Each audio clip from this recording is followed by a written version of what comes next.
Priya here. Welcome back to my channel. And today we are diving deeper into the world of distress inks, oxides, and crayons, and all the fun stuff we can do with these in your projects and in your planner spreads.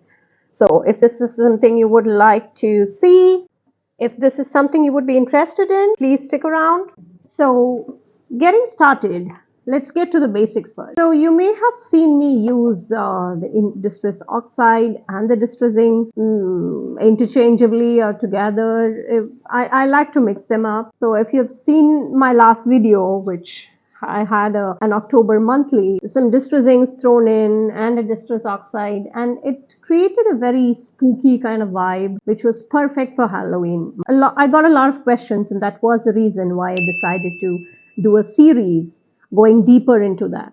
Again, I'm not an expert by any means. I learned things, I learned techniques as I was doing it in my own planner spread, and I'm just sharing what I know. I did post a question box and also on my Facebook. I had a link to my post asking if anybody would like me to answer a few questions, something that they had been wanting to know for some time related to this topic. And I'm going to, and I have to say I got a lot of questions, and I thank all of you. Your questions really made me go deeper and get some knowledge out there from the actual creators. Here I'm sharing what I have learned along the way as I was doing it.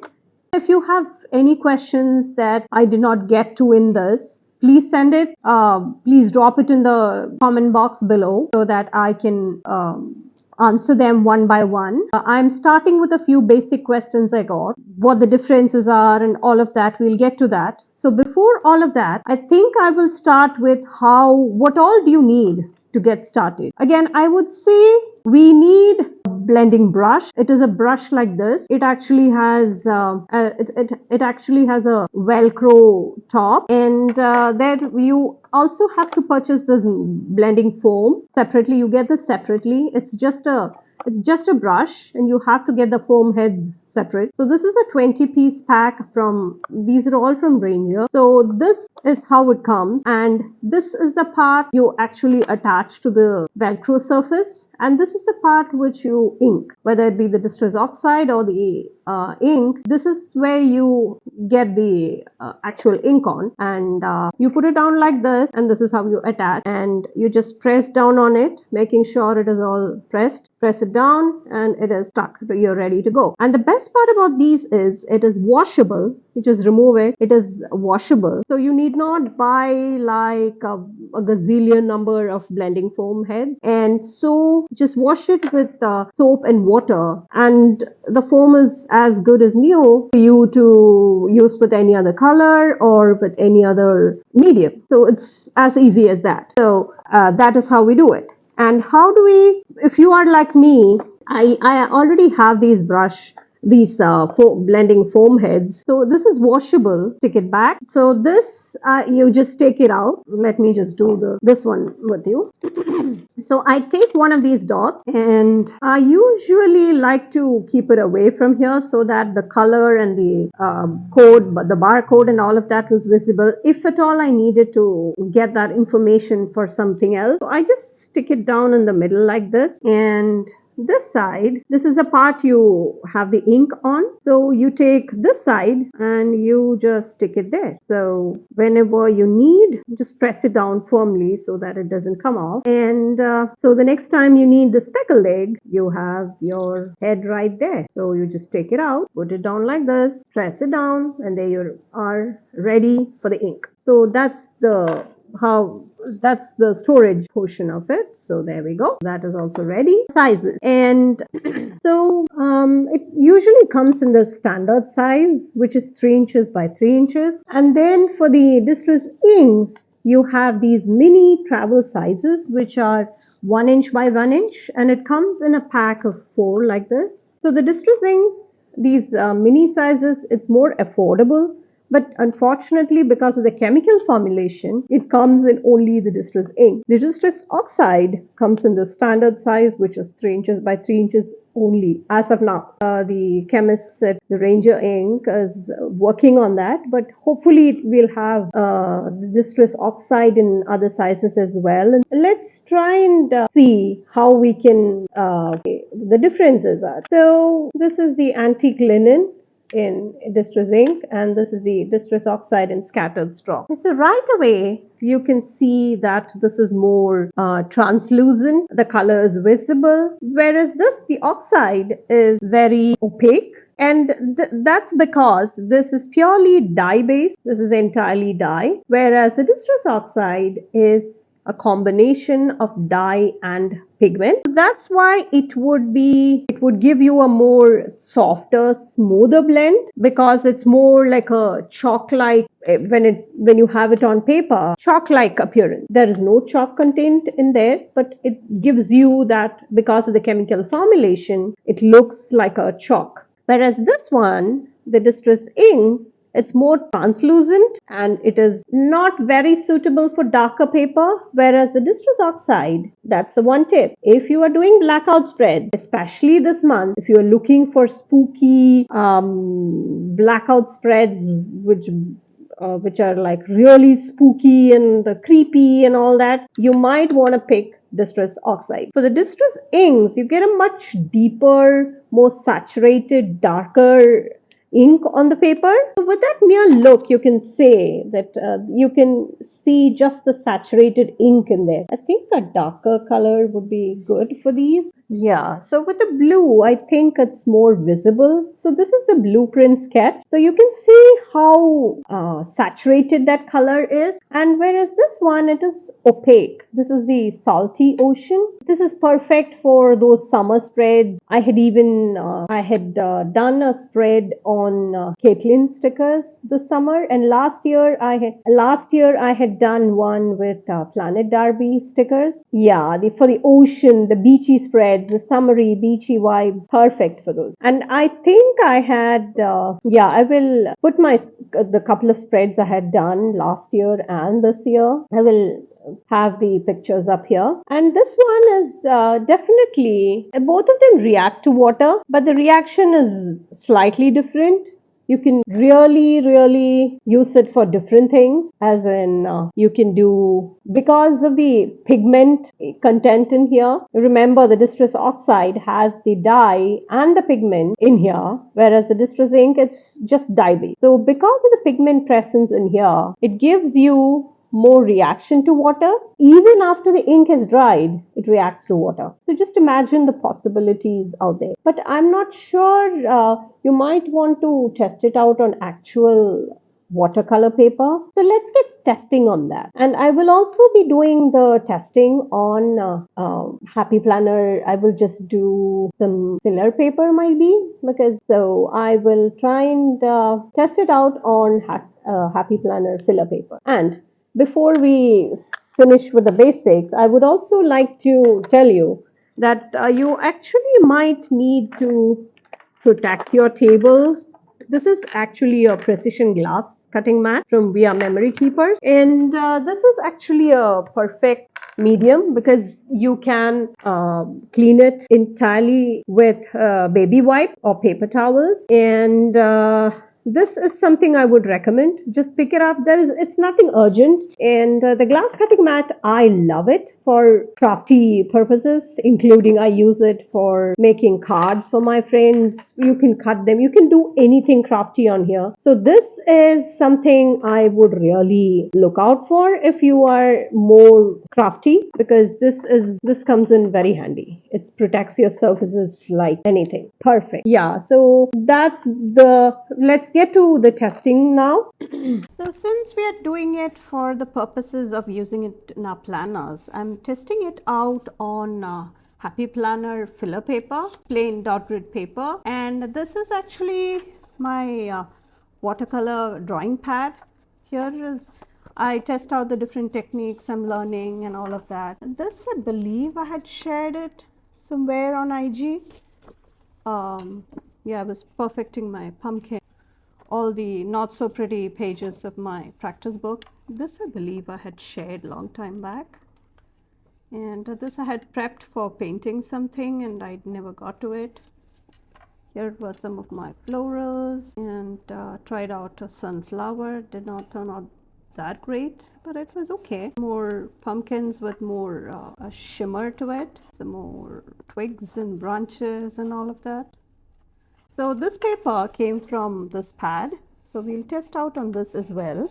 And I've chosen two blue pads for this. So this is a Distress Oxide in Salty Ocean, and this is a Blueprint Sketch in Distress Ink. So we'll test it out, and then we'll bring in some water. We'll test out a few techniques that we could use for our planners. So let's get started. So let's in the Blueprint Sketch. The Distress inks, as you can see, it's pretty dense and it's translucent, and this is dye based, and that's why it is so dense, whereas this one, the oxide, is kind of a mixture of a dye and a pigment. So let's see how it would look on. This is the Distress ink, so I'm just taking the pad directly and just applying it directly on there. So you can see it's pretty juicy and really saturated. And this is the oxide. It does look like a bit of a chalky appearance to it. And let's do that on this paper now. Yeah, and this, let's go with this. And yeah, it is already bleeding through. Because this is cardstock, it did a good job of holding up with that. This is a watercolor paper. So there we have that. So just so that you can see the difference. And now we will test out the blending technique, and then we'll go on to testing the impact it has on the water and the drying and all of that. So we will do the Distress ink, the Distress Oxide on this corner and the Distress ink on this corner. So I'll just show you how the technique is done. So what we are doing is we are coming in at an angle here. So you're applying it on the pad, the glass mat, and you're coming in and you're coming in a circular motion. You're just picking the color from the mat and putting it up on there. Again, it is that angle that's important, because you do not hold it like this, you hold it at an angle, keep moving, and there you have the oxide.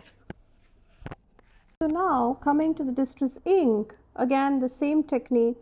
You're applying the ink on the mat, just picking it up, and as you can see, it is not it is not as smooth with the blending, and it is pretty saturated, it's pretty dense, it's pretty thick, and it's easier to work with the Distress Oxides, especially for blending. And you just saw how. And I'm just taking the baby wipe to clean it in between the colors and the layers, so that it doesn't get on any place other than what we had intended for. And we're just letting the mat dry for a bit. So we have a bottle of water. It's a spray bottle. It's actually from my aromatherapy, and this is just, it's meant more for the skin and all of that, skin and general wellness. So I just filled it with some distilled water, and what I'm going to do is, before that, let me just close these two inks so that it doesn't get anything, no water gets in there. Let me just close these two so that no water gets in there, because it's a water reactive ink, and that's the last thing you want. The Distress Oxide here and the Distress ink here, it's just a steady stream of water. So I'm just gonna do a quick spray there, I'm just taking out water's there, and I'm just taking out, this is actually a dry towel, and I'm just removing any excess water on here. And this is the water I had sprayed. So as you can see, some of those, the distress oxide does have like a special effect to it. Let me try and zoom in a bit more for you. Yeah, so that is a closer look. That is a closer look. So as you can see, the water droplets, whatever I sprayed, are, this is how it looks. And what I'm going to do is I'm just going to take out some of that extra water. It's almost dry, and yeah, this one is, it was just a couple of extra big droplets that went in on this one. So this is the look you get. And let's check for the ghosting or bleeding, if any. So this distress ink, it has messed up the paper big time. For the distress oxide, it is comparatively a lot better, but still there is some bleeding. So what you could do is you could just do the ink and stay away from the water part. If at all you had to have the water, just take a wet paper towel. This one has some patterns on it already. So let me just dampen this one and we'll come back. So let's go to the, let's test that one out as well. So now let's come in with that water, just a tiny bit, just a slight dampness to the towel, and we'll just dab it. And now it does give it a bit more of an effect, especially you could use this especially for the ocean waters and any water feature that you want to use. The distress oxide would be the winner if you were to use it in your planners. Please let me know if you would like me to test it on any other surface or any other paper. You could test it on darker craft paper or black cardstock or something. And also, if you were to use water in your spreads before it gets too mushy and all messed up and bleeding and all of that, you could come in with a heat gun. This is a craft gun, so you could use that to dry it out so that it is not, the edges wouldn't lift this way. I think this is a wrap for this one. For this, this is video 1 in the series. And please subscribe to my channel so that you can be sure you don't miss any of the future videos coming in this series. And also please like, share it with anyone and who you would think might benefit from this. And also drop me a comment as to what you liked about this, and if you have used distress oxides or distress inks in any of your spreads or projects, and if so, what project. I think that's a wrap, and stay tuned for the next video in my series where I talk to you about embossing or doing other techniques on the planner spreads. Again, I will test. I've not done embossing in my planners ever before. I see a few other planners who have done it. I will definitely test it out with you. And if you would like to see more from me, stay tuned, and thank you for watching. Bye.